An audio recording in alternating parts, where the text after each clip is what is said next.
Hey guys, in this video we're going to be making a fully functioning money calculator. This is a very easy project for anybody who'd like to learn functions in Python. Alright guys, so let's begin building the project. So firstly, the first step in this project is to initialize a variable. So as you can see, we've got four variables here. We've got income, tax, expenses, and currency. Now, three of these, the first three, income, tax, and expenses, these are required so we can calculate the remaining money the user has. The currency, this is just an extra one. You can add it if you like. It's entirely optional. Well, yeah, let's begin. So, income, tax, and expenses. Income is obviously the money that the user has, let's say how much he gets in his salary or how much money he gets from business.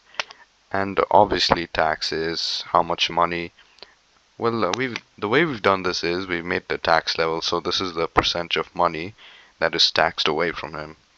And expenses, obviously, maybe it could be car payments, bills, etc. So these are the three variables that we need to calculate the remaining money. And yeah, we've also got currency here. This is just currency symbol for user understanding. So the first three variables, as you can see, they're all numbers, but the thing is, these variables, the user may enter decimals here. So what we need to do is we need to all make them float. So if the user puts in decimal, the program can cope with this. So yeah, just use your regular inputs here, and currency, you can input that too. We don't use a float here because currency is going to be a symbol. It's not going to be a decimal. Alright, now the second step of our program is to create the function. So our function, we're going to use def here to create the function, and you can put your name here. I'm name mine this. You can name it whatever you like, honestly. And now these are local variables. I just named them differently to show that they are local variables. So it's basically the same as the variables from last time, the same concept. So income, taxes, expenses, and currency. So these are needed to calculate the remaining money. So firstly, we're going to make taxes a decimal. So just divide that by 100 right there. So this is needed to multiply our income by taxes. By the tax, yeah, basically just to multiply it by taxes. And next we're going to also calculate the remaining money. So as you can see, I'm gonna round it to two decimal places here. I just put a comma there and two. You can use this function anywhere actually. You can use round here. You can round any number you can round it. Just put your number of decimal places here. So now what we're gonna do is we're gonna figure out the amount of money that's going to be removed from the person's income. So we do this by multiplying income by taxes as a decimal here, and we're going to subtract from expenses. So this is basically the money that's going to be removed, and we subtract this value from the total income to calculate the user's remaining money.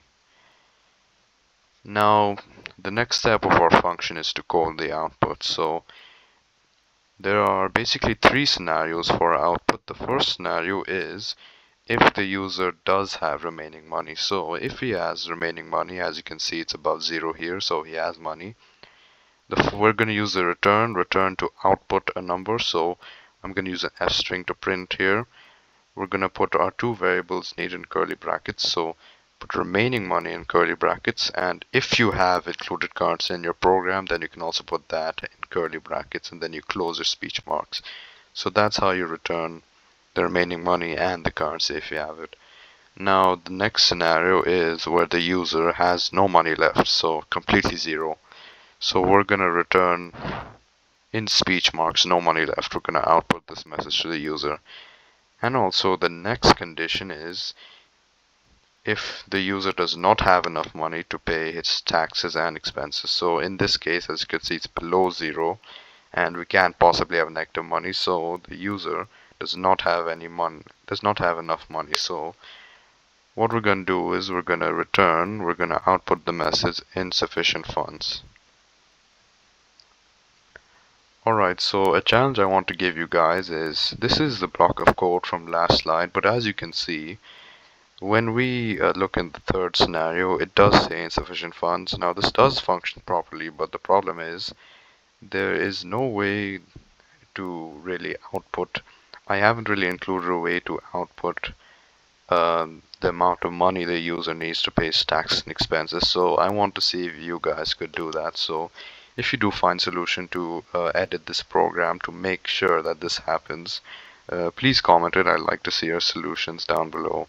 I'd be very happy to see them. Alright guys, so I've got the code right here. As you can see, it's all there, and yeah, let's run it. So let's begin. So total income, let's say 4,000, tax level 20%, expense cost 400, and currency symbol, let's make it dollars. And yeah, there you go, the program is working. Hey everyone, thank you so much for watching my video. I'd really appreciate if you like and subscribe, and also please check out my GitHub repository. I upload the code for this video there if you'd like to try out the challenge. And yeah, thank you for watching. See you in the next video.